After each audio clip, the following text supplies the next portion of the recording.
नमस्कार साथियों, आज हम लोग एक टेस्ट पेपर का सॉल्यूशन करने वाले हैं जो क्लास 11 का टेस्ट पेपर है। खास करके उसमें क्वांटम नंबर का ज़्यादा क्वेश्चन था, इसलिए हम लोग थंबनेल भी लगाए हैं क्वांटम नंबर का। आप देख पा रहे होंगे कि टेस्ट पेपर लिखा हुआ है ऊपर। तो जो संडे के दिन टेस्ट पेपर हुआ था उस टेस्ट पेपर का आज हम लोग सॉल्यूशन देखने वाले हैं। तो बिना देर किए हुए चलिए हम लोग सॉल्यूशन देखते हैं। सबसे पहला क्वेश्चन था, दो कारण दीजिए जिनके आधार पर इलेक्ट्रॉन को पदार्थ का मौलिक कण समझा जाता है। कोई ऐसे दो कारण बताइए जिससे इलेक्ट्रॉन को हम मौलिक कण मान सकते हैं। तो मौलिक कण किसे कहते हैं? वह कण जिसके बिना कुछ बन ही नहीं सकता। जैसे दूध के बिना दही नहीं बन सकता, तो दूध मौलिक कण हो गया दही का।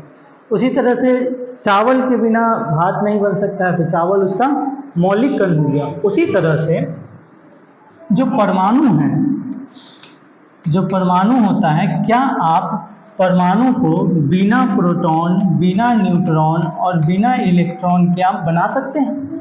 तो इसको हम बिना इलेक्ट्रॉन के परमाणु को नहीं बना सकते।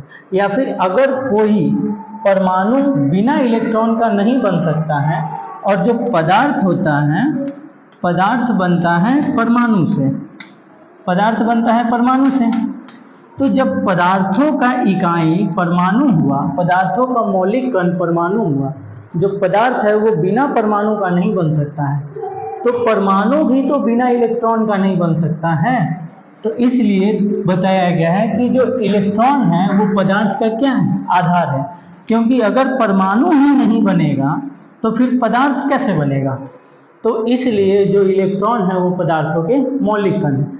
अब पूछा गया है कि इसका दो कारण दीजिए। कारण ये है कि जब हम किसी धातु पर सूर्य की प्रकाश डालते हैं तो उससे इलेक्ट्रॉन निकलता है। अब जो चीज़ उसमें रहेगा वही निकलेगा। जब एक्स किरण हम लोग डालते हैं तो भी इलेक्ट्रॉन ही निकलता है। तो ये इसके कारण है कि हम मौलिक कण क्या है? इलेक्ट्रॉन है। जो चीज़ मौलिक कण होता है वही बाहर निकलता है, ठीक है। जो मौलिक कण होता है वही ना बाहर निकलेगा। अब जैसे दही के अंदर लैक्टोबाइसिस होता है बैक्टीरिया, तो उसके अंदर कोई दूसरा बैक्टीरिया तो निकलेगा नहीं, तो जो उसके अंदर रहेगा वही निकलेगा। तो कारण इसका हम ये दे सकते हैं कि इलेक्ट्रॉन जो पदार्थ है वो परमाणु से मिलकर बना होता है और जो परमाणु होता है वो इलेक्ट्रॉन से मिलकर बना होता है। तो अगर इलेक्ट्रॉन मौलिक कण नहीं होगा तो परमाणु नहीं बनेगा, और परमाणु नहीं बनेगा तो पदार्थ भी नहीं बनेगा। आई होप आपको समझ में आ गया होगा। चलिए नेक्स्ट क्वेश्चन देखते हैं। इलेक्ट्रॉन की तरंग प्रवृत्ति क्या है? इससे संबंधित व्यंजक लिखिए। तरंग प्रवृत्ति बोला गया। हम आपको बताए थे कि जो तरंग होता है वो बहुत ही, उसका द्रव्यमान बहुत कम होता है। हम लोग भी तरंग हो जाते हैं अगर हम लोग का द्रव्यमान बहुत कम होता और लाइट की स्पीड से हम लोग अगर ट्रैवल करते हैं तो हम लोग भी तरंग बन जाते हैं। इलेक्ट्रॉन जो है, एक बार आपको पता है जब कैथोड रे एक्सपेरिमेंट हुआ था, कैथोड रे एक्सपेरिमेंट, तो ये जो इसमें से जो निकलने वाली किरणें थी वो इलेक्ट्रॉन थी। और इलेक्ट्रॉन जो था वो कोई अगर वस्तु रख दिया गया तो इसको विस्थापित करके यहाँ से कहीं दूर ले जाता, थोड़ा सा विस्थापित कर देता था और इसमें ऊष्मा भी उत्पन्न कर देता था। तो यहाँ से हमको पता चला कि जो इलेक्ट्रॉन होता है वो कण होता है। इलेक्ट्रॉन में कणीय प्रकृति होती है, यानी इलेक्ट्रॉन के पास कुछ न कुछ द्रव्यमान होता है, इसलिए ये कोई वस्तु है। सॉरी फ्रेंड्स, कुछ टेक्निकल एरर की वजह से। चलिए हम लोग फिर से देखते हैं। जो इलेक्ट्रॉन होता है वो कण भी होता है और तरंग भी होता है। हर एक वस्तु तरंग बन सकता है अगर उसका द्रव्यमान अत्यंत कम हो और वो लाइट के स्पीड से ट्रेवल करे।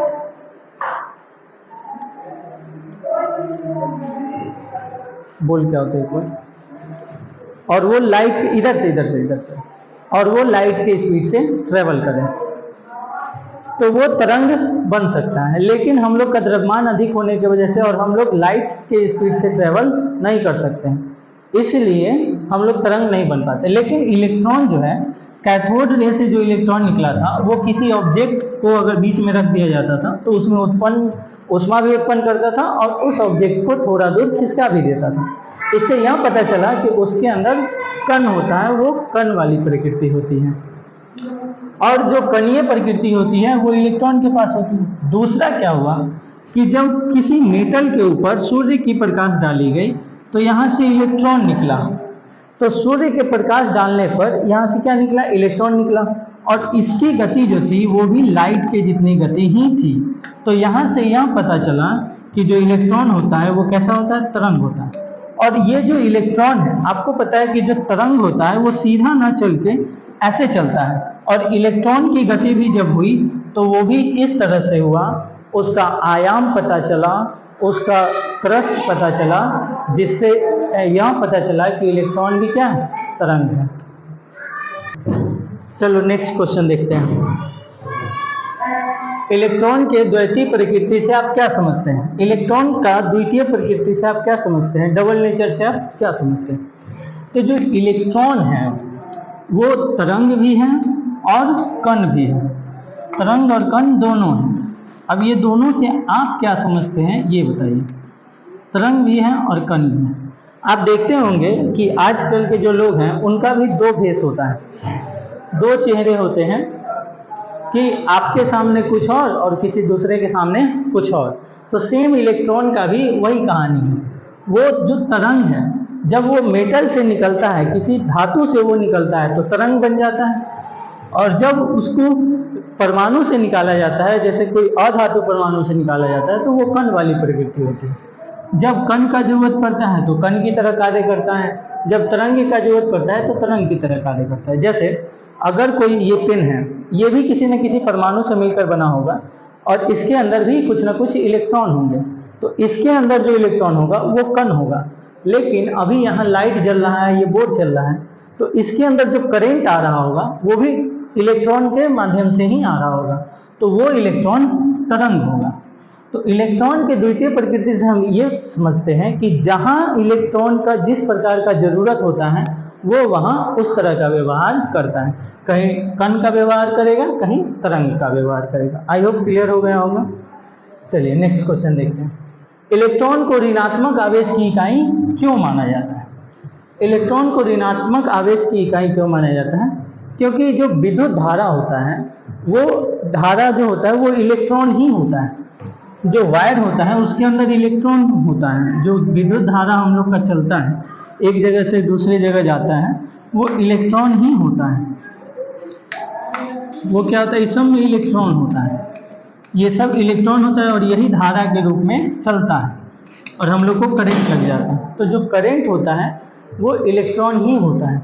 तो जो इलेक्ट्रॉन है और जो धारा है वो दोनों सेम होता है। और कहा गया है इलेक्ट्रॉन ऋणात्मक आवेश की इकाई क्यों, यानी जो ऋणात्मक आवेश है उसका जो मूल कण है वो इलेक्ट्रॉन क्यों है?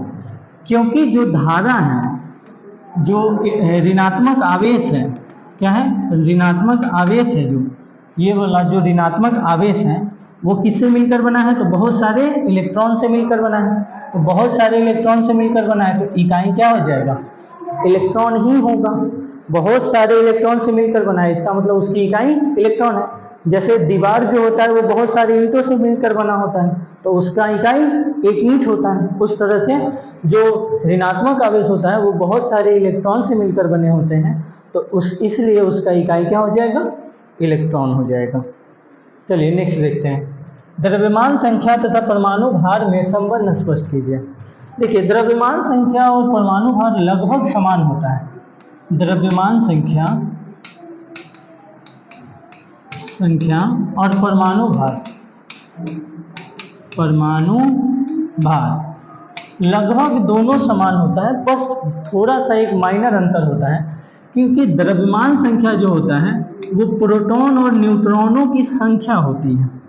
जो द्रव्यमान संख्या होता है वो प्रोटॉन और न्यूट्रॉनों की संख्या होती है, जबकि जो परमाणु भार होता है वो प्रोटॉनों का द्रव्यमान प्लस न्यूट्रॉनों का द्रव्यमान और प्लस इलेक्ट्रॉनों का द्रव्यमान होता है। द्रव्यमान संख्या में सिर्फ प्रोटॉन और न्यूट्रॉन होता है, लेकिन परमाणु भार में प्रोटॉन, न्यूट्रॉन और इलेक्ट्रॉन का भी द्रव्यमान सम्मिलित रहता है।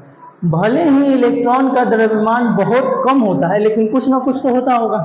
तो इसीलिए परमाणु भार और द्रव्यमान संख्या लगभग बराबर होता है, क्योंकि इलेक्ट्रॉन का द्रव्यमान एकदम 9 के बराबर होता है।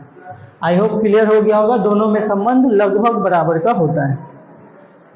आगे देखिए, हाइजेनबर्ग का अनिश्चितता का नियम स्पष्ट कीजिए। हाइजेनबर्ग ने यही कहा था कि कोई भी वस्तु है, कोई भी व्यक्ति है, कोई वस्तु है, वो उसका एक समय में दो चीज आप नहीं पता कर सकते हैं। जैसे अगर कोई व्यक्ति चल रहा है तो उसका द्रव्यमान और वेग एक साथ नहीं ज्ञात किया जा सकता। अगर कोई व्यक्ति दौड़ रहा है तो उसका संवेग और द्रव्यमान एक साथ ज्ञात नहीं किया जा सकता। उसकी स्थिति और वेग एक साथ ज्ञात नहीं किया जा सकता। यही था अनिश्चितता का सिद्धांत, कि कोई वस्तु है अगर वो गतिशील है तो उसका पोजीशन, उसका वेग, उसका द्रव्यमान एक साथ ज्ञात नहीं किया जा सकता। और उन्होंने एक फॉर्मूला भी दिए थे, delta P is equal to h upon 4 pi. और h क्या था? तो h था प्लांक्स कांस्टेंट। आपको पता होगा प्लांक्स कांस्टेंट वैल्यू कितना होता है, आप लोग कमेंट में बताइएगा प्लांक्स कांस्टेंट का वैल्यू कितना होता है। बाद में जा करके हम इसी को डेल्टा पी जो संवेग है, तो संवेग होता है द्रव्यमान गुने वेग, तो ये फॉर्मूला बन जाता है। आई होप आप लोग को समझ में आ गया होगा हाइजेनबर्ग का अनिश्चितता सिद्धांत क्या करता है। कोई भी वस्तु है उसकी दो चीज़ों को एक बार हम ज्ञात नहीं कर सकते हैं एक समय में। पोजीशन हो गया, वेग हो गया, द्रव्यमान हो गया, एक बार में हम लोग ज्ञात नहीं कर सकते हैं। चलिए नेक्स्ट क्वेश्चन देखते हैं। हाइड्रोजन परमाणु का इलेक्ट्रॉन मेघ मॉडल समझाइए। मेघ मॉडल, मेघ में पानी के बूंदों की बरसात होती है, यहाँ पर इलेक्ट्रॉनों की बरसात होगी।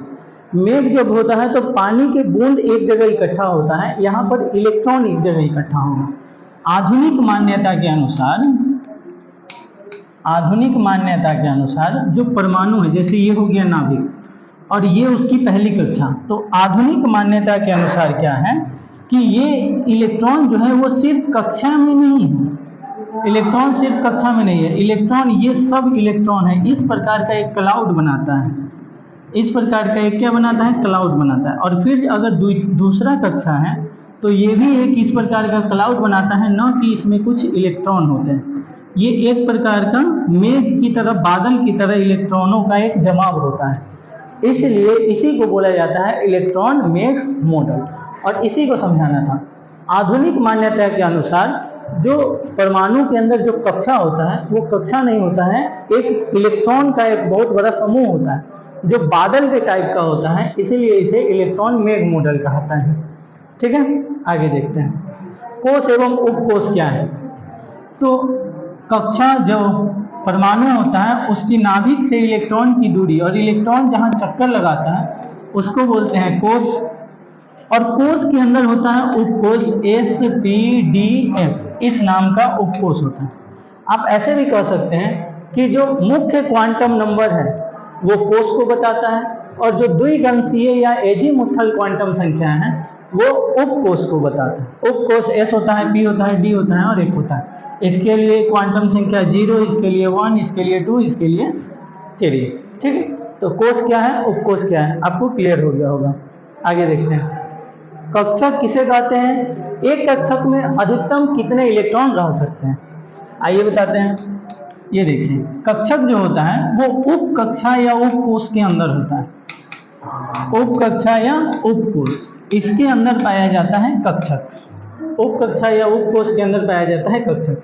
जैसे S उपकोश के अंदर एक कक्षक होता है, P उपकोश के अंदर 3 कक्षक होते हैं और D उपकोश के अंदर 5 कक्षक होते हैं। D उपकोश के अंदर 5 कक्षक होगा। और कहा गया है कि एक कक्षक में अधिकतम कितने इलेक्ट्रॉन रहते हैं? तो एक कक्षक में अधिकतम 2 इलेक्ट्रॉन होगा, और वो भी विपरीत चक्रण अवस्था में होगा। एक पॉजिटिव में होगा तो एक निगेटिव में होगा। यही होता है कक्षक। एक कक्षक में अधिकतम कितने इलेक्ट्रॉन रहेंगे? 2 इलेक्ट्रॉन रहेंगे, इससे अधिक नहीं रह सकते। एक पॉजिटिव बाइट, एक निगेटिव बाइट। ठीक है, आगे देखते हैं। D उपकोश में 5 कक्षक होते हैं, स्पष्ट कीजिए। चलो देखते हैं। D उपकोश में 5 कक्षक होते हैं, स्पष्ट करना है। अब स्पष्ट कैसे होगा? तो हमको पता है कि जो D उपकोश होता है उसमें अधिकतम 10 इलेक्ट्रॉन ही रख सकते हैं। D उपकोश में अधिकतम 10 इलेक्ट्रॉन रख सकते हैं। और एक कक्षक में अधिकतम 2 इलेक्ट्रॉन रख सकते हैं। तो जब एक कक्षक में 2 इलेक्ट्रॉन रख सकते हैं और 10 गो इलेक्ट्रॉन हैं, तो आप बताइए कै गो कक्षक होना चाहिए कि 10 इलेक्ट्रॉन हम रख पाएंगे। तो 2 है और 2-2 के बांटना है, 10 को 2-2 के ग्रुप में बांटना है, तो कितना ग्रुप बनेगा? तो 5 ग्रुप बनेगा। इसलिए डी उपकोष में कितने कक्षक होते हैं? 5 कक्षक होते हैं। आई होप क्लियर हो गया होगा। आगे देखिए, एक तत्व का परमाणु संख्या 47 है, उसके 4d उपकोष के अंतिम इलेक्ट्रॉन का चारों क्वांटम संख्या लिखिए। अंतिम इलेक्ट्रॉन का चारों क्वांटम संख्या। सबसे पहले तो आपको इलेक्ट्रॉनिक विन्यास बनाना होगा 47 का। 47 का बनाइएगा तो 1s2 2s2। अब इसको बनाने की हमको आवश्यकता नहीं है। क्यों नहीं है? क्योंकि ये बोला है अंतिम इलेक्ट्रॉन, तो हम डायरेक्ट आध इलेक्ट्रॉनिक विन्यास से जाएंगे, हम लोग शॉर्ट में बनाएंगे। तो आप बताइए 47 से जस्ट पहले कौन सा अक्रिय गैस है? तो हमको पता चला कि 36 नंबर पे क्रिप्टन है। 36 नंबर पे कौन है? तो क्रिप्टन है। ये 36 को इलेक्ट्रॉन ले लिया। अब पहला होता है हीलियम, दूसरा होता है नियॉन, तीसरा होता है आर्गन और चौथा होता है क्रिप्टन। तो यहाँ शुरू होगा 5s से शुरू होगा 5s2, उसके बाद होगा 4d 5s2, उसके बाद 4d में आ जाएगा 36 2 38, यहाँ पे 9 आ जाएगा। ये आपका क्वांटम संख्या होने वाला है। अब आपको हम बता दें कि ये जो होता है ये थोड़ा सा खचरा होता है। अब खचरा क्यों होता है? ये एक्सेप्शनल में आता है और ये 5 से 1 इलेक्ट्रॉन ले लेता है और इसको 1 कर देता है और खुद को पूरा कर लेता है, इसलिए ये एक्सेप्शनल में आता है। अब यहाँ पर हम बना सकते हैं 1 2 3 4, ये डी में 1 2 3 4 5 6 7 8 9 10। अब आप इसका क्वांटम संख्या लिख पाएंगे।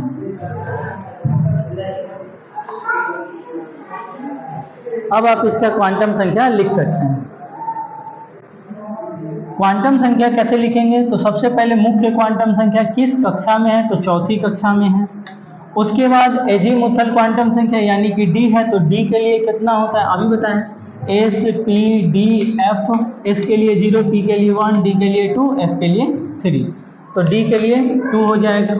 अब ये जो बीच वाला 0 होता है लास्ट का हमको चाहिए, तो इधर -1 -2, इधर +1 +2, तो क्या हो जाएगा? इसका चुंबकीय क्वांटम संख्या हो जाएगा +2। और ये ऊपर की ओर है कि नीचे की ओर है इलेक्ट्रॉन? तो इलेक्ट्रॉन नीचे की ओर है, तो -1/2। ये आपका हो जाएगा क्वांटम संख्या। तो कोई दिक्कत नहीं होना चाहिए। चलिए नेक्स्ट देखते हैं। क्लोरीन के अंतिम इलेक्ट्रॉन के लिए चारों क्वांटम संख्या का मान निकालिए। क्लोरीन जो होता है वो आता है 17वें नंबर पे, 1s2 2s2 2p6 3s2 3p6 नहीं 3p5 होता है, क्योंकि 17 इलेक्ट्रॉन चाहिए। यहाँ से यहाँ 10 और 5 और 2 7। इसमें है अंतिम इलेक्ट्रॉन है। देखिए क्वांटम संख्या कैसे निकलेगा। इसको जब हम बनाएंगे तो देखिए 1 2 3 4 5, हमको इस इलेक्ट्रॉन का क्वांटम संख्या पूछा है। तो मुख्य क्वांटम संख्या किस कक्षा में है? तो तीसरे कक्षा में।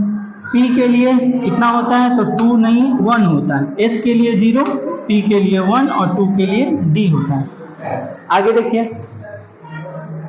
आगे है अब चुंबकीय क्वांटम संख्या लिखना है। तो चुंबकीय बीच वाला का 0, इधर का -1, इधर का +1।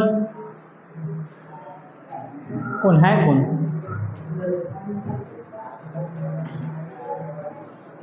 किसको दर्द हो रहा है?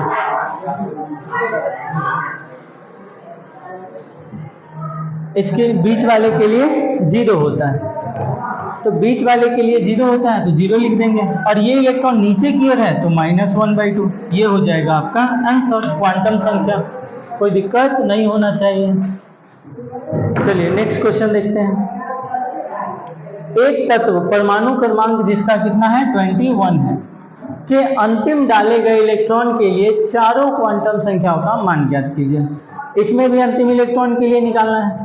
तो 21 का जब इलेक्ट्रॉनिक विन्यास करिएगा तो 1s2 2s2 2p6 3s2 3p6 और 4s1 ये बन जाएगा। 4s1 का आपको क्वांटम संख्या लिखना है जो लास्ट में है। तो 4s1 में जब बनाइएगा तो इसमें एक ही इलेक्ट्रॉन है, मुख्य क्वांटम संख्या 4 हो जाएगा। और उसके बाद s के लिए 0 और इसका चुंबकीय क्वांटम संख्या भी 0 होता है, ऊपर की ओर है तो प्लस का 1/2 हो जाएगा। ये आपका आंसर हो जाएगा, कोई दिक्कत नहीं होना चाहिए। अभी दो चार को पीटेंगे, थोड़ा सा देखिए, आप लोग को भी मजा आएगा। 15 नंबर, मुख्य क्वांटम संख्या 2 के लिए सभी चुंबकीय क्वांटम संख्याओं का मान निकालिए। मुख्य क्वांटम संख्या 2, तो 2 किसका होता है? तो d का होता है। 2 किसका होता है? d का होता है। और d में 5 कक्षा, जो मुख्य क्वांटम संख्या होता है, मुख्य क्वांटम संख्या 2 के लिए सभी चुंबकीय क्वांटम संख्या निकालिए। मुख्य क्वांटम संख्या 2 है, यानी कहा गया है कि दूसरा कक्षा के लिए सभी क्वांटम संख्या ज्ञात कीजिए। तो दूसरे कक्षा में s भी होगा, p भी होगा, d भी होगा और f भी होगा। s का जो एजीमुथल होता है l, वो होगा 0, इसका होगा 1, इसका होगा 2, इसका होगा 3।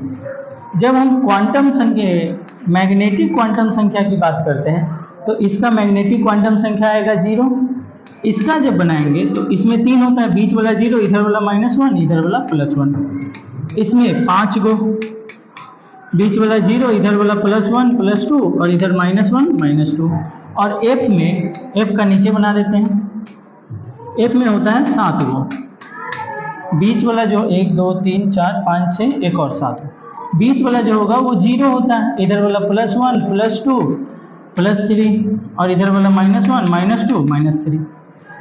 इसको बोलते हैं मुख्य क्वांटम संख्या। मुख्य के अंदर आता है एजीमुथल, यानी कि हिंदी में द्विगंशीय क्वांटम संख्या, और इसके अंदर आता है मैग्नेटिक क्वांटम संख्या। ये s का मैग्नेटिक हो गया, ये p का, ये d का और ये f का। किसी को कोई दिक्कत नहीं होना चाहिए। लास्ट क्वेश्चन देखिए, इलेक्ट्रॉन के लिए सभी क्वांटम संख्या का मान निकालिए।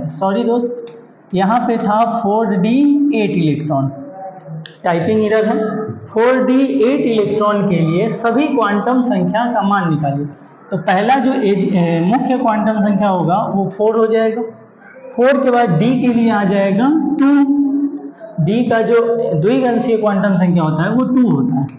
अब 8 बनाना है। देखिए, चुंबकीय क्वांटम संख्या इसका हमको निकालना है, बीच वाला 0, इधर वाला -1 -2 +1 +2। इलेक्ट्रॉन तो 1 2 3 4 5 6 7 8, यानी कि इस इलेक्ट्रॉन के लिए चाहिए, तो इसका चुंबकीय क्वांटम संख्या 0 हो जाएगा। और ये नीचे की ओर है, तो नीचे की ओर है तो माइनस का 1/2। ये आपका आंसर हो जाएगा, कोई दिक्कत नहीं होना चाहिए। फिलहाल आपका ये टेस्ट पेपर हो गया है ख़त्म। आपको पूरा सॉल्यूशन वाइज हम बता दिए हैं कि किस प्रकार का किसका सॉल्यूशन होना चाहिए और किसका क्या आंसर आएगा। आज के लिए फ़िलहाल इतना ही, मिलते हैं अगले क्लास में। थैंक यू, जय हिंद, धन्यवाद। Like share comment and subscribe. जय हिंद।